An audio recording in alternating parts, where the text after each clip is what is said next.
विकासखंड नरेंद्र नगर के अंतर्गत राजकीय इंटर कॉलेज डाबरखाल में बाल श्रम, भिक्षावृत्ति एवं बाल विवाह जैसी कुप्रथाओं पर रोकथाम के लिए एक दिवसीय जागरूकता कार्यक्रम आयोजित किया गया। कार्यक्रम में जिला बाल कल्याण समिति के अध्यक्ष ऋषि कुमार व सदस्यों ने छात्र छात्राओं, जनप्रतिनिधियों एवं विद्यालय स्टाफ को संबोधित किया। अध्यक्ष ऋषि कुमार ने कहा कि बाल विवाह, भिक्षावृत्ति और बाल श्रम बच्चों के बौद्धिक व सामाजिक विकास में बाधा उत्पन्न करते हैं। उन्होंने बाल संरक्षण से जुड़ी विभिन्न योजनाओं की जानकारी देते हुए छात्रों को अपनी प्रतिभा को निखारने और कुप्रथाओं के खिलाफ आवाज उठाने का आह्वान किया। सदस्य राजेंद्र सिंह गुसाई ने चाइल्ड हेल्पलाइन नंबर 1098 की जानकारी दी और पॉक्सो एक्ट व बच्चों के कानूनी अधिकार पर प्रकाश डाला। इस मौके पर विद्यालय के प्रधानाचार्य सहित 90 छात्र छात्राओं ने कार्यक्रम में भाग लिया।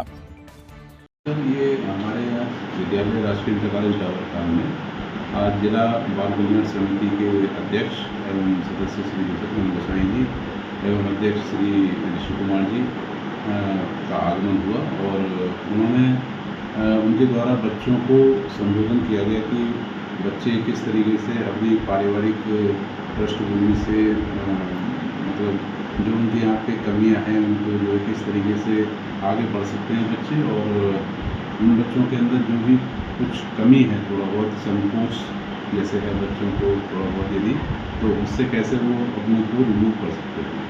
और बच्चों के लिए चाइल्ड हेल्पलाइन नंबर का भी उन्होंने बताया 1098 जिसके तहत वो बच्चे अपना कुछ भी उनका किसी प्रकार का शोषण होता है यदि किसी भी प्रकार का तो बच्चे उनको उस नंबर पर कॉल करके अपनी बात को। सबसे पहले तो मैं डाबर में जो भी हमारे प्रधानाचार्य महोदय और स्टाफ के लोगों ने बाल कल्याण समिति का यहाँ पे एक तरह से गर्मजोशी से स्वागत किया और बच्चों को यहाँ पे जिस तरह का डिसिप्लिन और एक व्यवस्था देखने को मिली उसके लिए मैं पूरे विद्यालय परिवार को धन्यवाद देता हूँ। जहाँ तक बाल कल्याण समिति की बात है, बच्चों के बीच में आज पहुँची है, हमें खुशी है कि हम बच्चों के बीच में पहुँचे हैं और बच्चों के लिए सरकार द्वारा विभिन्न योजनाएं जो हैं, चाहे उसमें स्कॉलरशिप की बात हो, बच्चों को संरक्षण देने की बात हो, तमाम इस तरह की जो चीज़ें हैं वो बच्चों के बीच में शेयर की गई। CWC बच्चों के लिए क्या क्या कर सकती है, किस तरह की वो मदद वहाँ पे पहुँचा सकती है बच्चों को, और जो कुरीतियाँ समाज में फैली हैं वो बच्चों के माध्यम से किस तरह से समाज के बीच में जा सकती है। जैसे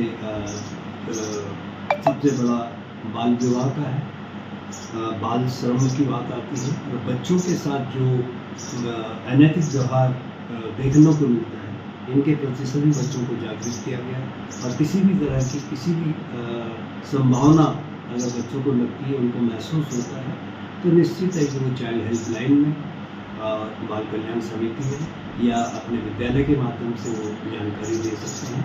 आज हमने बाल व्यवस्था के बारे में कुछ पढ़ा है, राइट टू एजुकेशन। हम जो भी पढ़ते हैं मतलब हमारे लिए एजुकेशन बहुत इंपॉर्टेंट है। कुछ फैमिलीज़ ऐसी होती है जहाँ पे कि बच्चों के बचपन में शादी की जाती है, कुछ जगह ऐसे होते हैं कि बच्चों को खाने के लिए अन्न नहीं मिलता है और कहीं कहीं तो ऐसी प्रॉब्लम्स होती हैं कि कुछ बच्चे पढ़ना चाहते हैं लेकिन अपने घर की आर्थिक व्यवस्था की वजह से नहीं पढ़ पाते।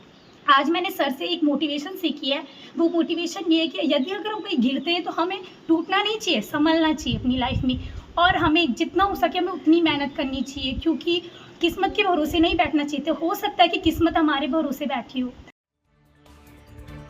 रामनगर में भव्य तिरंगा सम्मान यात्रा का आयोजन किया गया जो हाल ही में जम्मू कश्मीर के पहलगाम में शहीद जवानों को श्रद्धांजलि और ऑपरेशन सिंदूर की सफलता के सम्मान में निकाली गई। यात्रा MP इंटर कॉलेज के क्रीड़ा मैदान से शुरू होकर नगर के मुख्य मार्गों से होते हुए लखनपुर स्थित शहीद पार्क में संपन्न हुई। इस यात्रा में बच्चों, युवाओं, महिलाओं, बुजुर्गों सहित समाज के सभी वर्गों ने बढ़ चढ़कर हिस्सा लिया। मुस्लिम समाज और स्कूली बच्चों की भागीदारी ने कार्यक्रम को सांप्रदायिक सौहार्द का संदेश भी दिया। विधायक दीवान सिंह बिष्ट ने सेना के साहस और शहीदों की शहादत को सलाम करते हुए युवाओं से देश सेवा की अपील की। यात्रा का समापन शहीदों की प्रतिमा पर माल्यार्पण और 2 मिनट के मौन के साथ किया गया।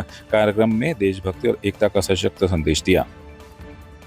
शुरुआत है जब धीरे धीरे तिरंगा यात्रा निकलेगी, जो लोगों के अंदर भाव है, जो उत्साह है, वो जब रैली निकलेगी तो सब पता चल जाएगा कि क्या कितने लोगों को उसके प्रति लगाव है। तो देखने की चीज़ है। पार्टी से इसका कोई मतलब नहीं, ये गलत है ना। आप पत्रकार बंद हो, सरकार ने भी कहा है ये पार्टी का नहीं, हमारा कोई झंडा नहीं है, हमारा कोई बिल्ला नहीं है, हमारा कोई पट्टा नहीं है। ये जो अब ठीक है हम सत्ता में हैं, सरकार कर रही है तो व्यवस्था हम लोगों ने करी है, तो उसमें सभी लोग हैं, उसमें हमारे जो वरिष्ठ जन हैं, हमारे जो पूर्व सैनिक हैं, हमारी जो संस्थाएं हैं, इसमें सभी हैं। इसमें मदरसे के लोग भी हैं, इसमें हमारे जो इंटर कॉलेज के हैं और हमारे महाविद्यालय के बच्चे जो हैं, ये सब के जो अंदर जो उत्साह है, अभी धीरे धीरे ये कारवां बढ़ेगा और आप देखेंगे तो हम बहुत ज़्यादा जो उत्साह पूरे देश में, आज रामनगर में भी वो उत्साह देखा गया। सिडकुल सितारगंज में फैक्ट्री में कार्यरत सिसैया बंधा निवासी देवानंद की संदिग्ध परिस्थितियों में मौत हो गई। परिजनों ने मृतक की पत्नी, मकान मालिक और पत्नी के भाई पर साजिशन जहर देकर मारने का आरोप लगाया है। सूत्रों के अनुसार देवानंद की शादी सुमन नाम की महिला से हुई थी, लेकिन पिछले कुछ समय से दोनों के बीच रिश्तों में खटास आ गई थी।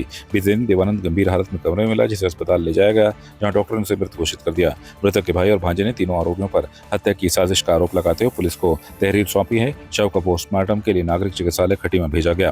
डॉक्टर मणि अरोड़ा ने प्रारंभिक जांच में मौत की कारण जहर बताया है। पुलिस मामले की जांच कर रही है।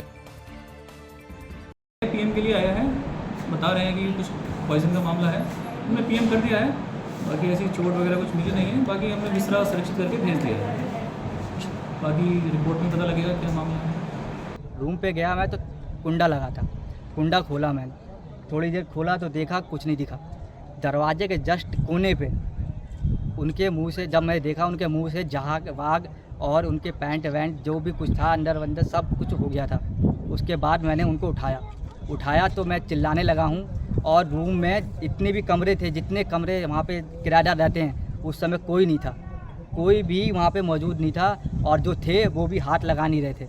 5 बजे मेरे भांजे का फ़ोन आया, जिस कंपनी में वो काम करता था, उस कंपनी में वो भी करता है, तो उसका फ़ोन आया, बोला कि मामा अभी मामा तो आए नहीं है। तो मैंने कहा तेरी कितने बजे छुट्टी होगी? तो वो बोला कि मेरी छुट्टी 6 बजे होगी। तो मैंने कहा एक काम कर कि 6 बजे छुट्टी होगी तो जाके देख क्यों नहीं आया। तो बोला अभी टाइम है, आधा घंटा देख लेते हैं। तो फिर जब 6 बजा तो बोला मामा अभी भी वो आए नहीं है, और ना कंपनी से कोई छुट्टी लेना होता है तो एप्लीकेशन डाल देता है कि बंदा कि मैं आज नहीं आ पा रहा हूँ, तबीयत ख़राब है या जो भी कुछ है, तो ऐसा कुछ नहीं था, कंपनी में भी नहीं था। तो ये भी कंपनी के बंदे थे, बोले कि यार तुम्हारे मामा क्या बात, आज उन्हें आया नहीं है ड्यूटी। तो मैं इससे कहा कि जाकर रूम पे जाकर देख क्या दिक्कत है, क्यों नहीं आया है वो। तो भैया इसको मैंने भेज दिया। जब ये आया रूम पे तो उसके बाद देखा कि इसकी हालत बहुत गंभीर थी, बहुत सीरियस। फिर मेरे पास फ़ोन किया कि मामा जल्दी आ जाओ, मामा की सीरियस बहुत ज़्यादा कंडीशन ख़राब है। वो जब आया तो जबकि कुंडी लगी हुई थी, फिर आया, कुंडी खोला और देखा तो एकदम किनारे दीवार की साइड में चिपका हुआ था ये, दरवाज़ा खोलने के बाद वो दिखता नहीं। तो फिर उसके बाद ये जब साइड से देखा तो कि उधर पड़ा हुआ था, साइड में पूरा बहुत गंभीर हालत में पड़ा हुआ था। फिर मेरे पास इसने फ़ोन किया। फिर जब मैं वहाँ गया तो उसको मैं लेके हॉस्पिटल गया। जब हॉस्पिटल गया और उसकी घरवाली जो है कि रूम मालिक के गाड़ी मोटरसाइकिल में बैठ के आ रही, मैं टुक में लेके हॉस्पिटल लेके गया। और हॉस्पिटल ले जाने के बाद भी एक बार भी इसके बाद देखने नहीं आई कि क्या है क्या नहीं। आपकी इस पर क्या राय है, हमें कमेंट कर जरूर बताएं। इसके साथ ही आप हमारे YouTube चैनल को सब्सक्राइब कीजिए। आप हमें Facebook, Instagram, Twitter पर फॉलो भी कर सकते हैं। और संवाद 365 के साथ एक क्लिक में जुड़ने के लिए डाउनलोड कीजिए संवाद 365 ऐप।